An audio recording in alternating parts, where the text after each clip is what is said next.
Welcome back to the Life and Listings podcast. Today I have Lynne joining us. Hey, Lynne. Hi, great to be here. Well, Lynne, for anyone that's listening that hasn't met you yet, tell us a little bit about who you are, the market you serve, all that good stuff.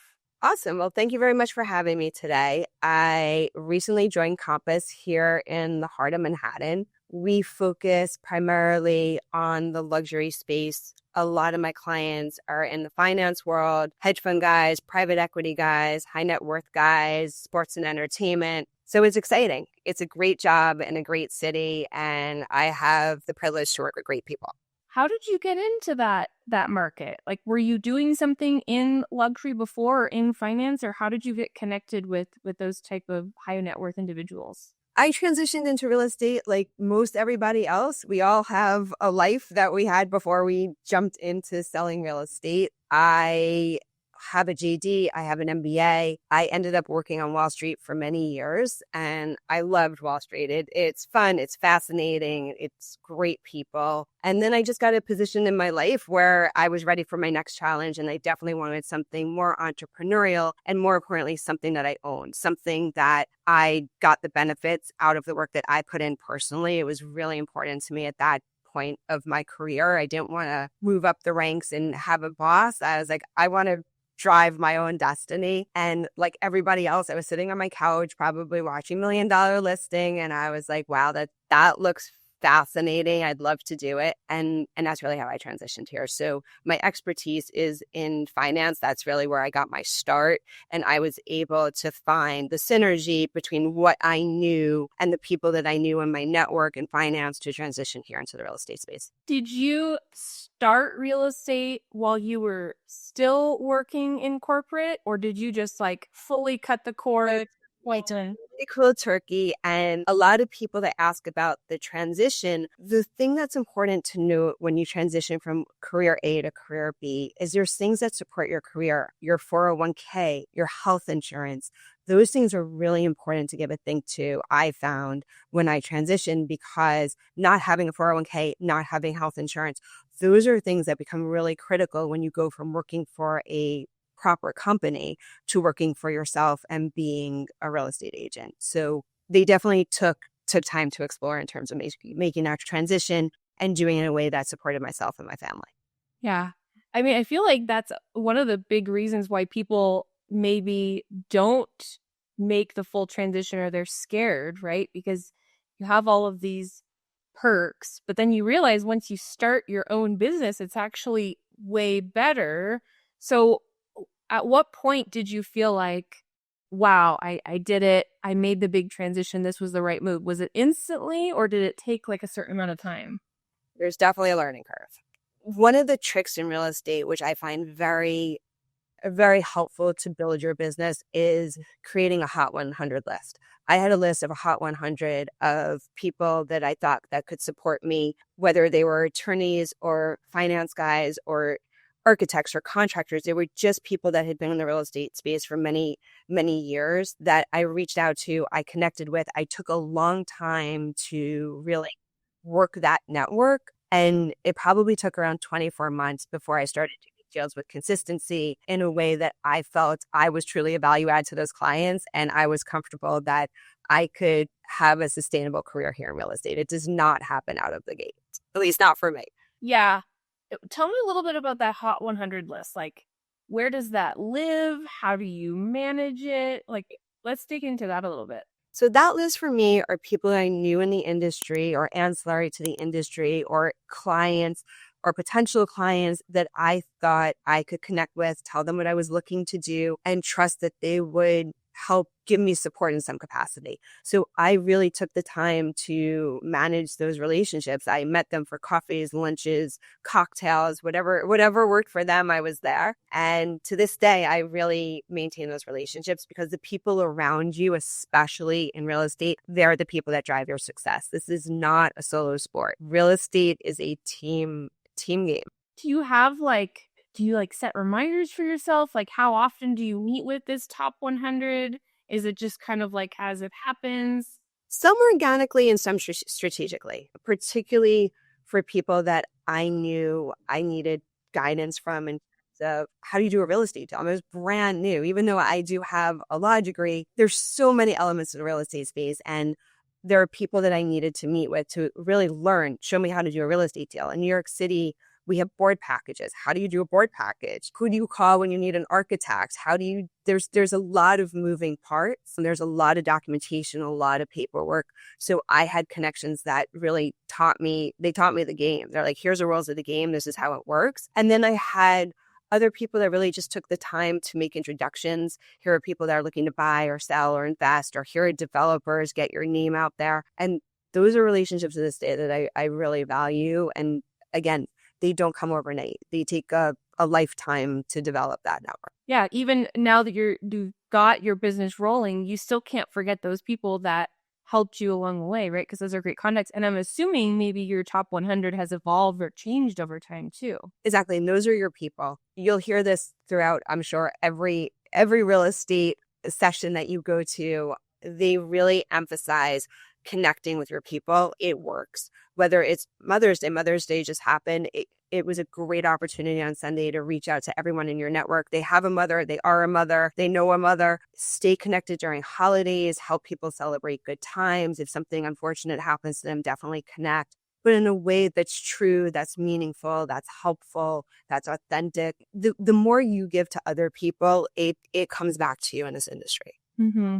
I totally agree. I totally agree. The more that you're going to give other people, whether it's knowledge or whatever it looks like, you're going to get something back eventually, in referrals or knowledge for you, right? Like it sounds like you relied a lot on like mentorship and shadowing and all those things so you could be like the expert a little bit quicker than having to like fail on your couple deals and have no idea what you're doing. Yeah, that would be a great point that you want a mentor and you also want a sponsor. You want somebody that puts you in rooms that you would not get into without that sponsorship. Somebody that believes in you, that invites you to meetings, that takes you out to dinners, to meet people that they think are going to be influential in the success of your career.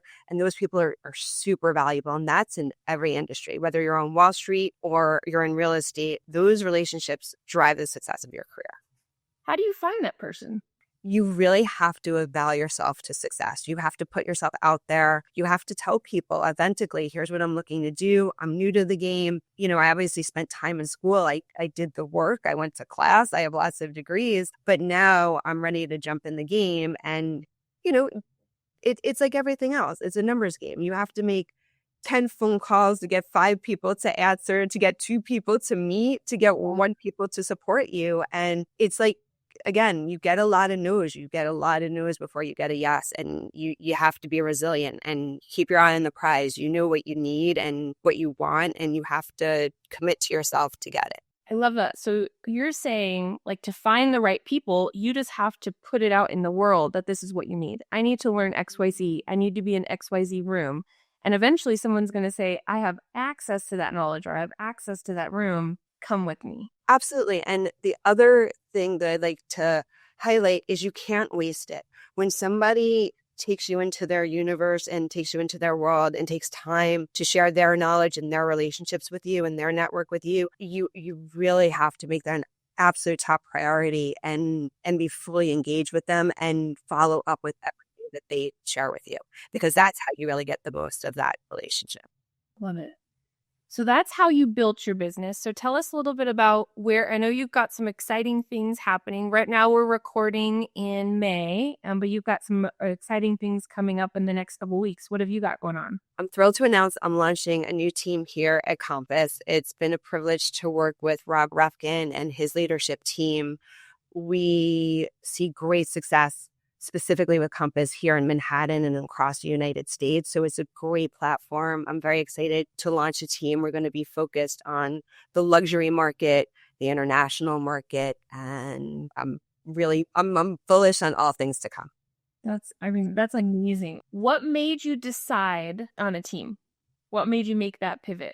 Like I said, I'm a team girl. I've I've always been on a team. When I started real estate, one of the first things I did was join a team because, again, their expertise really helped me not just sell myself and tell people, hey, I'm new to the industry and I've never done a real estate deal. But alternatively, I could say, hey, I'm on one of the top teams here in Manhattan, and I really can bring a lot of expertise to your transaction, whether you're buying or selling. I'm really here to help maximize your valuation and help you have a seamless deal. So I've always been part of a team on Wall Street.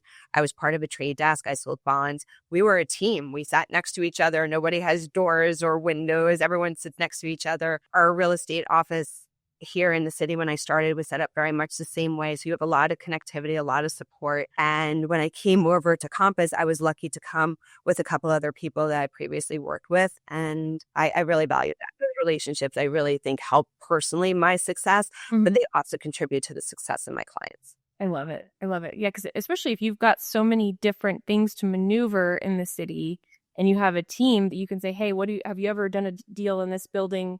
Do you know a person for XYZ? Now your list of 100, now that you have a team of a couple, now your list is much larger than that. So I think that's amazing. It gives you critical mass. Out of the gate, you're doing a lot. You're busy. You never have a slow day. One of the things that's very important on a team is you have to applaud and celebrate your teammates.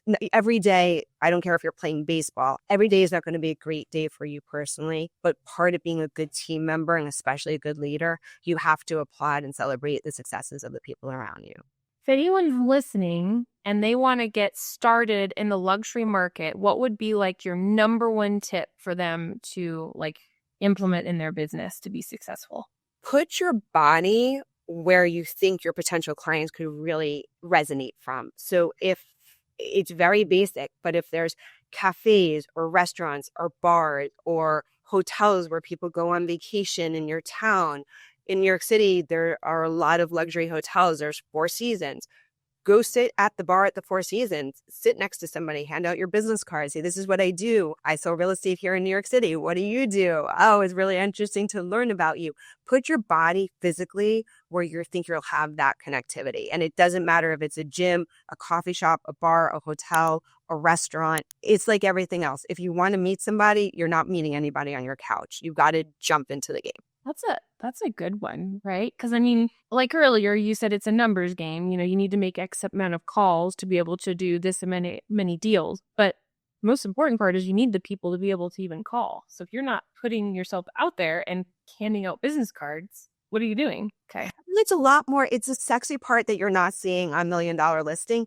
There are things that you can do that are very boots on the ground. On walking to your subway in Manhattan, you're going to walk down Park Avenue. You'll pass 40 buildings on the way to the subway. Take a bunch of business cards, hand them out to the doorman, introduce yourself, bring them donuts in the morning. It's very intuitive if you really think about it. What is it that you need to do? That's easy. It really costs nothing to go to Dunkin' Donuts and buy some donuts and bring it and make somebody's day who's a doorman standing outside and say, hey, I was just thinking about you. I walk past you every day. I sell real estate. I wanted to introduce myself. If you knew anyone buying or selling, I would love if you thought of me. Here's some business cards.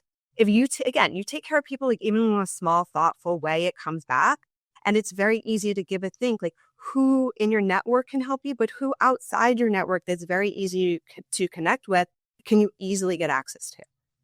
That's a great tip because a doorman is probably going to know. They know maybe you are looking, maybe who's selling. They're probably going to have some inside information. They know. That's amazing. They know who's getting married. They know who's getting divorced. They know. And you really take a look at who in your network can be helpful.